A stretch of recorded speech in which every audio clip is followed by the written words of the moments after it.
नमस्कार दोस्तों। आपने YouTube पर और सोशल मीडिया और मेन फ्रेम मीडिया पर एक नाम की चर्चा बहुत तेजी से दोस्तों सुन रहे होंगे। मैं बात कर रहा हूं दोस्तों बिहार के सन ऑफ बिहार के नाम से मशहूर यूट्यूबर मनीष कश्यप की। दोस्तों आप अगर नहीं जानते हैं कि मनीष कश्यप क्या है और उनका विवादों में नाता क्या है, तो उसके बारे में आइए आज की इस वीडियो में बात करते हैं दोस्तों कि ये मनीष कश्यप कौन है और ये विवादों में हमेशा क्यों रहते हैं और अभी ये जेल से रिहा होकर के आए हैं, तो किन किन मामलों में ये जेल में रहे और एनएसए इन पर किस तरह से लागू किया गया, उन सबकी बात करने वाले हैं दोस्तों। तो आइए आज की इस वीडियो में समझने की कोशिश करते हैं कि मनीष कश्यप वाकई कितना सही है और कितना गलत है।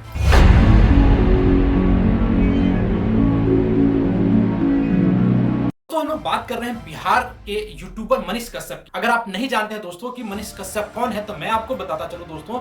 मनीष कश्यप एक यूट्यूबर है जो बिहार के चंपारण में पैदा हुए और Savitri by Phule university Mumbai से उन्होंने बीई की डिग्री प्राप्त किया है सिविल इंजीनियरिंग में। बीई का मतलब होता है दोस्तों बैचलर ऑफ इंजीनियरिंग, यानी कि बीटेक के ही समकक्ष ये माना जाता है। इन्होंने 2016 में अपना इंजीनियरिंग कंप्लीट करने के बाद दोस्तों ये बिहार में आकर के यूट्यूब पर काम करना और पत्रकारिता करना शुरू किया दोस्तों। तभी से इनका नाता जो है विवादों में घिरा चलाया है दोस्तों। अभी ये मनीष कश्यप दोस्तों एक बिहार और तमिलनाडु सरकार के बीच में मजदूरों को फेक वीडियो बनाने के चक्कर में फंसे हुए थे।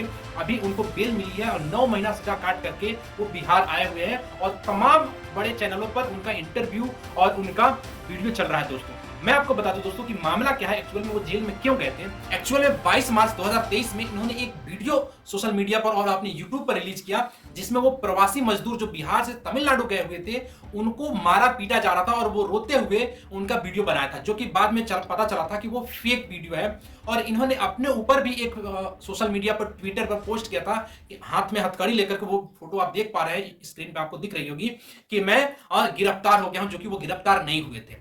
तो इस तरह से उनको बिहार में दोस्तों 7 जगह एफआईआर हुआ, 7 एफआईआर हुआ सोशल मीडिया पर 2 राज्यों को आपस में लड़ाने के ऊपर, और तमिलनाडु में भी इनके ऊपर 13 एफआईआर हुए दोस्तों। अब इनके ऊपर एनएसए भी लगा दिया गया था जिसकी वजह से इनको बेल नहीं मिल रही थी और इनके घर का दोस्तों कुर्की भी किया गया था जिसका ये बहुत तेजी से विरोध कर रहे हैं दोस्तों। अगर आप नहीं जानते कि एनएसए क्या है तो मैं आपको बता दूं। एनएसए जो होता है नेशनल सिक्योरिटी एक्ट होता है, राष्ट्रीय सुरक्षा अधिनियम ये होता है, जिसमें कोई भी ऐसा व्यक्ति जो राष्ट्र के विरुद्ध काम करता है या राज्यों के विरुद्ध करता है तो उसके ऊपर ये देशद्रोह का एक तरह का मुकदमा होता है जो कि नॉन बेलेबल होता है, यानी कि जिसमें बेल नहीं मिलता है दोस्तों।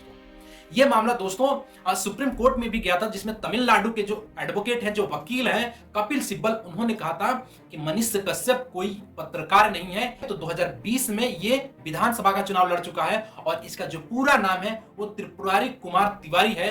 ये ह्यूमर फैलाता है और सरकारों के कहने पर, यानी कि बीजेपी के इशारों पर ये काम करता है और ये आरएसएस का भी है, ये कहना है कपिल सिब्बल का सुप्रीम कोर्ट में। जो सुप्रीम कोर्ट के चीफ जस्टिस हैं डीवाई चंद्रचूड़, उन्होंने भी इस बात को माना था कि इनके ऊपर जो एनएसए लगाया गया है ये हैरान कर देने वाला धारा है और आपको अगर इसमें जमाना चाहिए तो आपको पहले हाई कोर्ट जाना चाहिए दोस्तों। 9 महीने के बाद जेल से रिहा होने के बाद मनीष कश्यप ने हुंकार भरी और उन्होंने कहा कि मैं सरकार को हिला दूंगा और बिहार सरकार को गिरा दूंगा।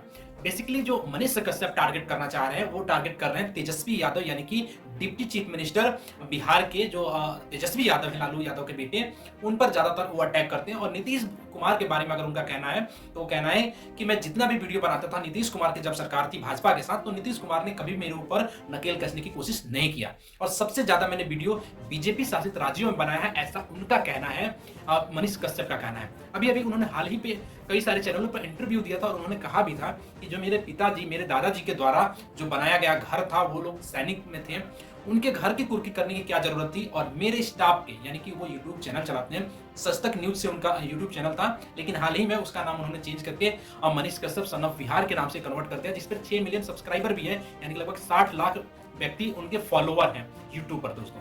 तो उनका यही कहना है कि जो बिहार सरकार है और जो तमिलनाडु सरकार है वो हमारे ऊपर फर्जी मुकदमे करके हमको फंसाने की कोशिश किया है। हमारा जो पटना में हमारा जो किराए का फ्लैट था उसको भी सीज कर दिया, मेरा जो अकाउंट था, जो मेरा खाता था, उसको भी सीज कर दिया गया था और मुझे 9 महीना बहुत ही परेशानी में जेल में बितानी पड़ी। मैं जेल के टाइम में दोस्तों अटल बिहारी वाजपेयी की जो किताब है मैं उसको पढ़ा करता था और मैं इसी तरीके से करके अपना 9 महीने काम किया। वो अब हुंकार कर रहे हैं दोस्तों उनका कहना है कि अभी मैं राजनीति में तो नहीं आऊंगा। बहुत सारे लोगों ने पूछा कि क्या आप बीजेपी ज्वाइन करने वाले हैं, क्योंकि हाल ही में वो दिल्ली में जाकर के जो बीजेपी के सांसद हैं न्यू दिल्ली से मनोज तिवारी, उनसे मुलाकात किया था। और मनोज तिवारी ने हाल ही में दोस्तों उनके घर पश्चिम चंपारण में वहां पर गए हुए भी थे और उनको देखा और उन्होंने कहा कि हम मनीष कश्यप के साथ खड़े हैं और इनके साथ जो हुआ वो गलत हुआ। दोस्तों मनीष कश्यप का कहना है कि हम पूरे बिहार के लिए, बिहार के मजदूरों के लिए बात कर रहे हैं। जो बड़े बड़े नेता हैं वो कुछ भी बोल देते हैं बिहार के बारे में, उनके ऊपर एनएसए नहीं लगाया जाता है।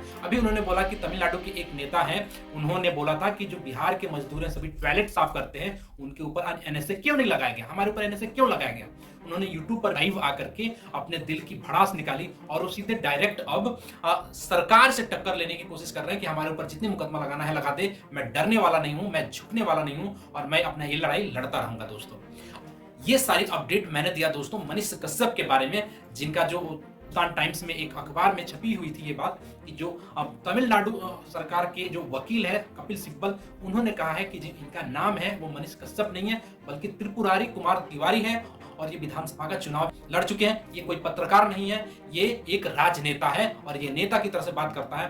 बिहार को और तमिलनाडु प्रदेश को आपस में लड़ाने के पर्पज से इन्होंने ये र्यूमर फैला था और फेक वीडियो बनाया था। दोस्तों ये सारी चीजें तो मैंने आपको बता दी दोस्तों कि ये मनीष कश्यप क्या है, उनका विवादों से किस तरह से नाता है। आप ये भी जानना चाहेंगे कि मेरा ओपिनियन क्या है मनीष कश्यप के बारे में। दोस्तों मैं ये कहना चाहूंगा कि जो मनीष कश्यप हैं, जो कार्य वो कर रहे हैं वो सच काम कर रहे हैं, एक पत्रकारिता का धर्म निभा रहे हैं, लेकिन कहीं कोई व्यक्ति परफेक्ट नहीं होता। कई बार क्या होता है, जो उनकी विचारधारा है वो कहीं ना कहीं बीजेपी के सपोर्ट में नजर आता है। ज्यादातर वो बीजेपी के सपोर्ट में नजर आते हैं और वो आरएसएस से जुड़े हुए हिंदू धर्म को मानने वाले हैं, तो कहीं ना कहीं जो उनकी विचारधारा है वो बीजेपी की तरफ झुकता हुआ नजर आता है।